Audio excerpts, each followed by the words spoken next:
Curated program from the Voice of America. I'm Dan Friedel. And I'm Katie Weaver. This program is aimed at English learners.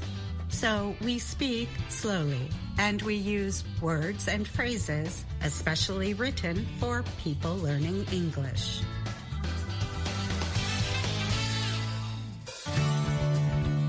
On the show today, Gina Bennett brings us Ask a Teacher. We also hear from Jill Robbins and Dan Friedel. And we close the show with an American story. But first... The first person who saw it was working overnight.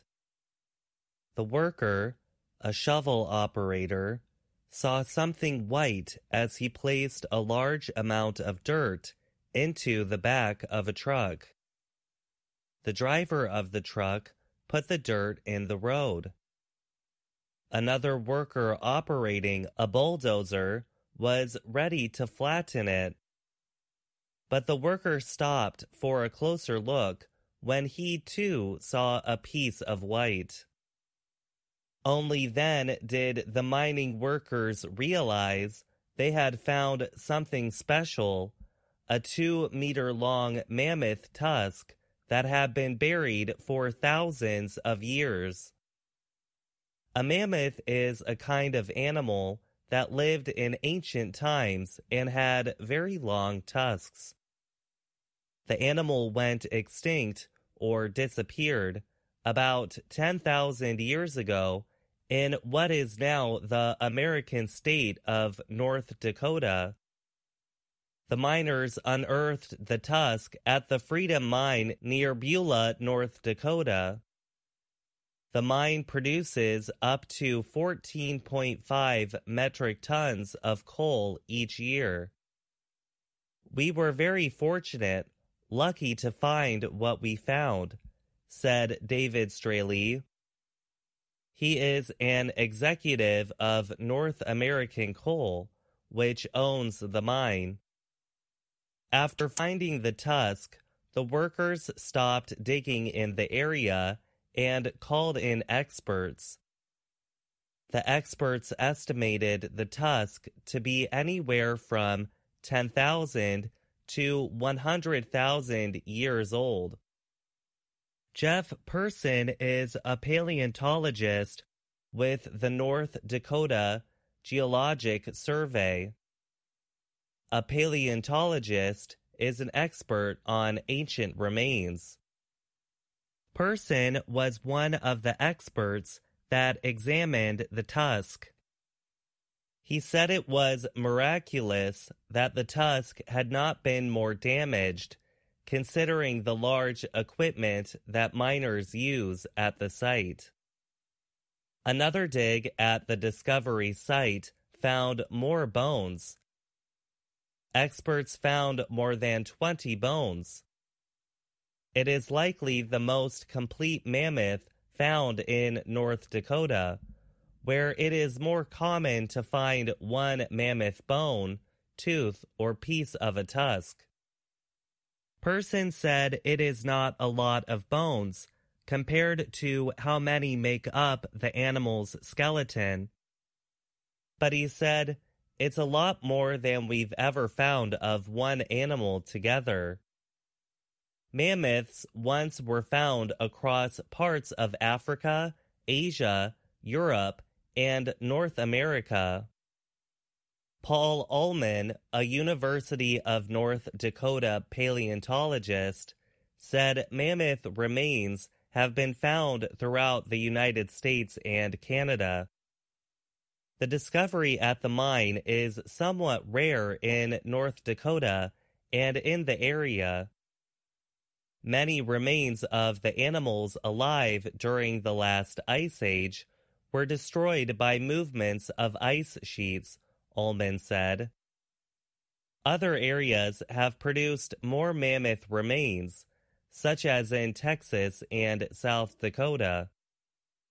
People have even found frozen mammoth bodies in Canada and Russia, Ullman added. The tusk weighs more than 22.6 kilograms and can break easily. Experts covered the tusk in plastic in order to control how fast the tusk loses water. If it loses water too quickly, the bone could break apart, Person said. The experts covered the other bones in plastic and stored them. The bones will remain in plastic for at least several months until the scientists can get the water out safely. The paleontologists will identify what kind of mammoth the tusk came from later, Person said. The mining company plans to donate the bones to the state for educational purposes.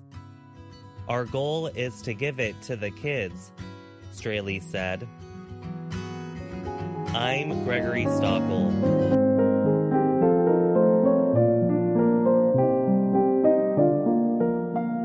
Last summer on the Hawaiian island of Kauai, Tina Taniguchi was working close to the ground. Her coconut leaf hat covered most of her thick brown hair. Wet soil had gotten on her clothes and her smiling face. Taniguchi smiles a lot while working on the Hanapepe salt patch on the west side of Kauai. It is a piece of land about half a hectare in size, with pools of salty water. The salt becomes crystals as the water dries. It's hard work, but for me it's also play, Taniguchi said with a laugh. Taniguchi's family is one of 22 families who make pakai, the Hawaiian word for salt, following a cultural and spiritual tradition. Hanapepe is one of the last remaining salt patches in Hawaii. Its holy salt can be traded or given away, but must never be sold. Hawaiians use it in cooking, healing, rituals, and as protection. Taniguchi drives a car for about an hour to get to the salt patch. For her, it is like religion and play at the same time. It is the time when she makes a spiritual connection to the land. This would be a religious practice of mine for sure, Taniguchi said. My dad raised us saying that these mountains are his church, and the ocean is where you get cleansed. Malia Nobrega Oliveira is another salt maker. She is also an educator and activist who leads efforts to preserve this old tradition. Her grandfather helped form the group of salt-making families called We Hana Pakai. The organization's goal, she said, is to communicate with the landowner, the state of Hawaii, whenever problems arise. Nobrega Oliveira said the salt patch is part of the lands taken away from Native Hawaiians after the U.S.-supported overthrow of Hawaii's monarchy in 1893. Regardless of what a piece of paper might say, we are stewards of the area, she said. Over the past 10 years, there have been several threats to this field. They include development, pollution from a neighboring airfield, damage to the sand from vehicle traffic, and waste left by visitors to the nearby beach. In addition, rising sea levels and weather might stop the practice. Nobrega Oliveira believes Western science and native knowledge can combine to combat the effects of climate change and save the salt patch. The steps she takes include building up the well's edges so water won't cover the salt beds. Another step is to prevent damage to the beach from vehicle traffic. Some ask us why we can't move this practice to a different location, she said. That's impossible because our cultural practice is particular to this land. There are elements here that make this place special for making this type of salt. You cannot find that anywhere else. The process of turning seawater into salt can be slow. The season begins once the rain stops, and water starts to disappear from the salt beds. Ocean water travels underground and enters the wells. Each family has their own well. As water enters the well, so do tiny red brine shrimp. These small ocean animals give Hanapepe salt its unusual sweet taste, said Nobrega Oliveira. The families first clean the salt beds and line them with black clay.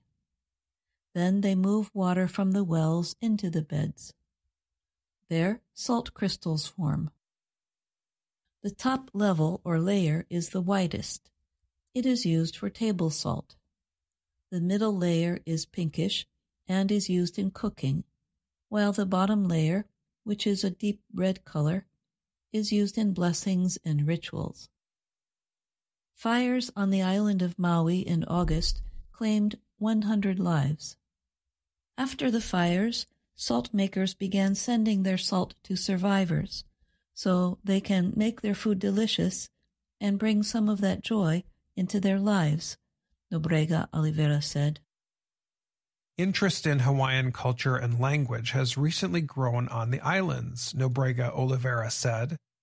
She now thinks about how to teach her knowledge to younger generations. One way she honors the Hanapepe salt patch is by writing Hawaiian songs and chants. She recently taught some school children one of those chants using the words Aloha Aina, which means love of the land. Aloha Aina captures our philosophy. The reason we do this, Nobrega Oliveira said. You take care of the land, and the land takes care of you. I'm Dan Friedel. And I'm Jill Robbins.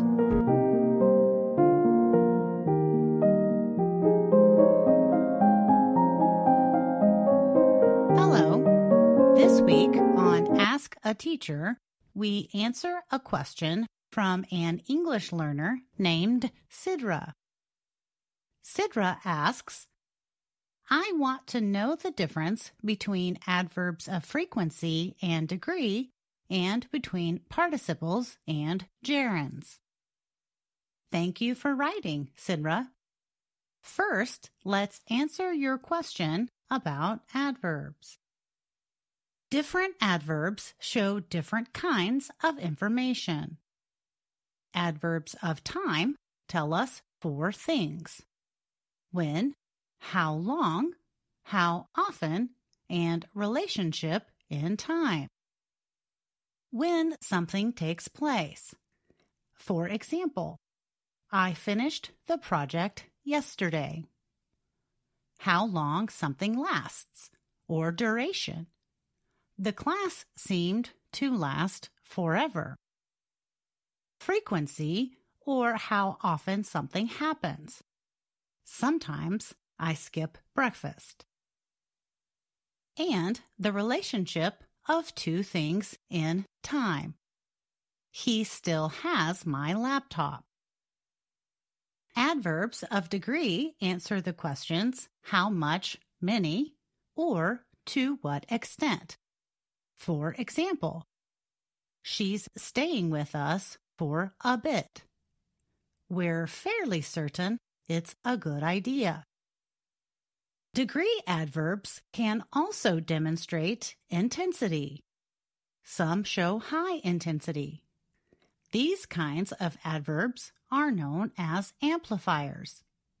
The food was completely gone. Others show low intensity, called diminishers. I'm almost finished with the book.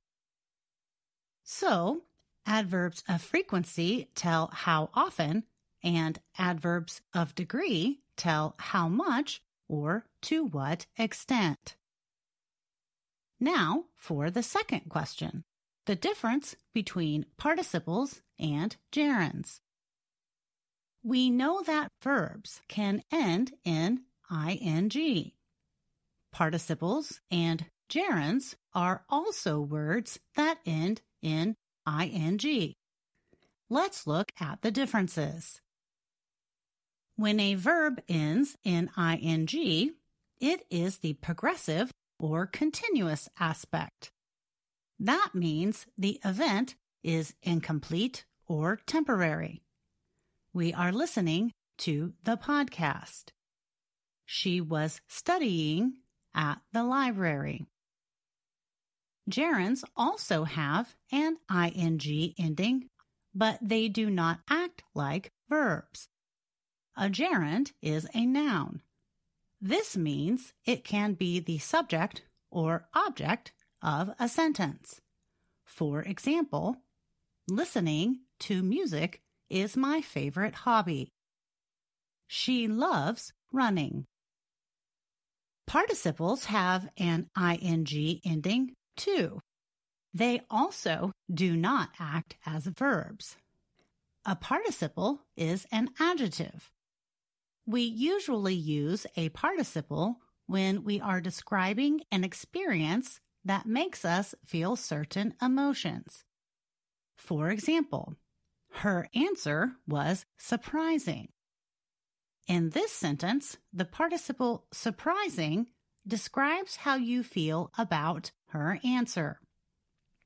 Some other words that are often used as participles are amazing, boring, calming, exciting, and worrying.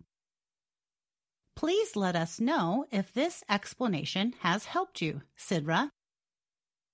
Do you have a question about American English?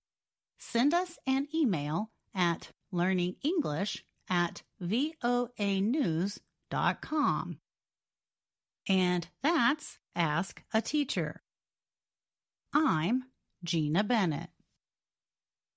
Now, an American story. How the animals lost their tails and got them back, traveling from Philadelphia to Medicine Hat. It appeared in the book Rutabaga Stories by Carl Sandburg, published in 1922. Sandburg was a very famous American poet. He wrote Rutabaga Stories for his 3 daughters, Margaret, Janet, and Helga. The stories make liberal use of repetition and nonsense language, a fun form of wordplay. Listen closely to the language of this story about talking animals with a big problem.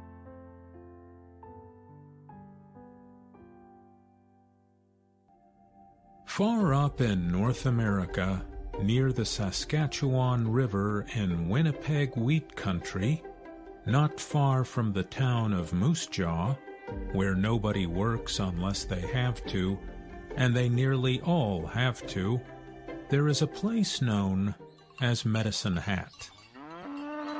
There, on top of a high tower, in a high chair, sits the head spotter of the weather-makers.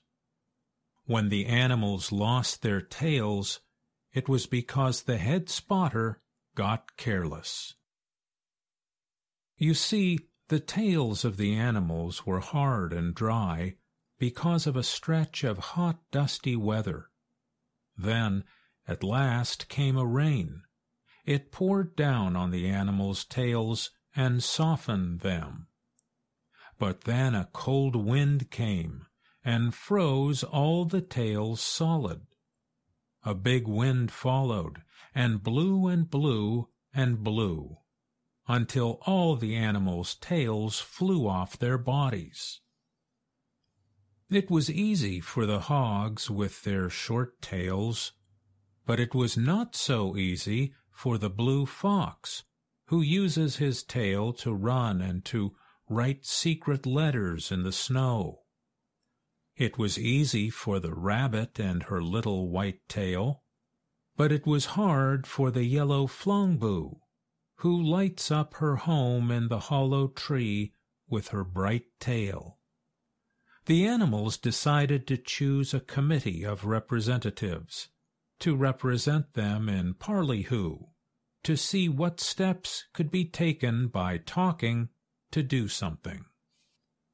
There were 66 representatives on the committee. They decided to call it the Committee of 66. For a chairperson, they picked the top Flongboo. When there was a fight among the Flongboo families, she was the one who would say who was right and who was wrong. She was from Chappaquiddick, and lived there in a horse chestnut tree between South Hadley and Northampton. After her nomination and election, she brought the Committee of 66 to order. "It is no picnic to lose your tail, and we are here for business," she said, banging the gavel. Then a blue fox from Waco, Texas, stood up and said, "Madam Chairwoman, do I have the floor?" That is a way of saying, "May I speak?" "I make a motion," said the blue fox. "I move that this committee get on a train at Philadelphia and ride on the train until it stops, and then take another train until we get to Medicine Hat, where the head spotter of the weather-makers sits. There we will ask if he will bring back our tails." The chairwoman said, "All in favor of the motion will clean their right ears with their right paws." And all the blue foxes and yellow Flongboos began cleaning their right ears with their right paws. "All who oppose the motion will clean their left ears with their left paws," said the chairwoman. And all the blue foxes and yellow Flongboos began cleaning their left ears with their left paws. The motion is carried both ways. It's a razzmatazz, said the chairwoman. Once again, all in favor of the motion will stand up on their toes. And all the blue foxes and all the yellow Flongboos stood up. And now, said the chairwoman, all who are against the motion will stand on the top of their heads, stick their hind legs up in the air, and make a noise like woof woof. No one opposed the motion. The motion is carried, said the chairwoman. So the committee went to Philadelphia to get the train to Medicine Hat. The chairwoman asked a policeman there, "Would you be so kind as to tell us the way to the Union Depot?" "It pays to be polite," said the policeman. "May I ask you again if you would kindly direct us to the Union Depot where the train is?" asked the Flongboo again. "Polite persons and angry persons are different kinds," said the policeman. The Flongboo's eyes changed their light, and a slow fire burned from where her tail used to be. She said, "Sir, I must inform you that we are the Committee of 66. We are distinguished representatives from places you do not know. This committee is going to ride to Medicine Hat with a special message and a secret errand for the head spotter of the weather-makers. I am a polite friend of all respectable people," said the policeman, touching the star on his chest. "This is the first time ever in the history of the United States that a committee of 66 has ever visited a city in the United States, said the Flongbu. I beg to be mistaken, finished the policeman. The Union Depot is under that clock, and he pointed to a big clock nearby. Over to Union Depot train station they went, all 66, half foxes, half Flongbus. They are speaking in some strange language from where they come from, said one passenger. They have secrets to keep among each other and never tell us, said another passenger. We will find out all about it in the newspapers tomorrow, said a third passenger. Then the foxes and Flongbus climbed into a special car. The train left the station. It came to the horseshoe curve near Altoona, where the tracks bend in a half circle. Then it went on toward Ohio. 2 baby blue foxes, the youngest on the committee, sat at the front of the car. Crossing Ohio and Indiana at night, the Flongbus took off the top of the car. The conductor told them, I must have an explanation. It is between us and the stars, they told him. The train ran on to Chicago. There were pictures in the newspapers that afternoon showing foxes and Flongbus eating pink ice cream with iron axes. Each blue fox and yellow Flongbu got their own newspaper. Crossing to the north, the sky began to fill with the snow ghosts of Minnesota. Again, the foxes and Flongbus lifted the top off the car so they would not miss the show. Some went to sleep, but the 2 baby blue foxes stayed up, watching the snow ghosts and telling snow ghost stories to each other. Early in the night, the first baby blue fox said to the second, Who are the snow ghosts the ghosts of?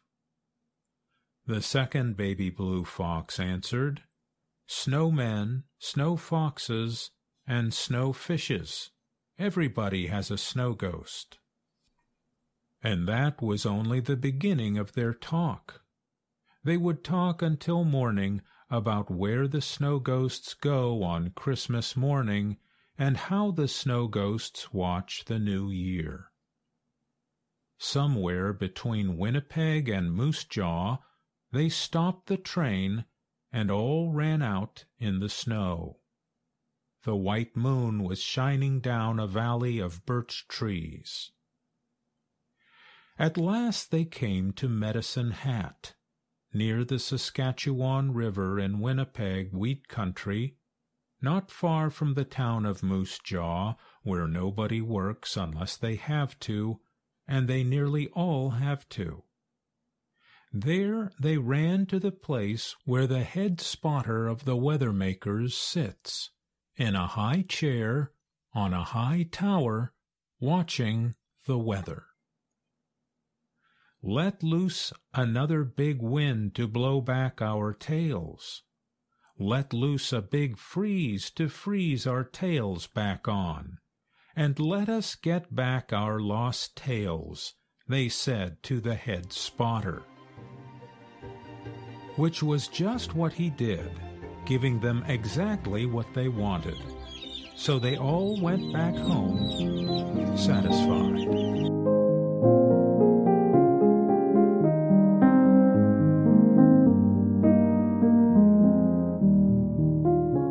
That's all the time we have for today's show, but join us again tomorrow for another VOA Learning English program. Thanks for listening. I'm Katie Weaver. And I'm Dan Friedel.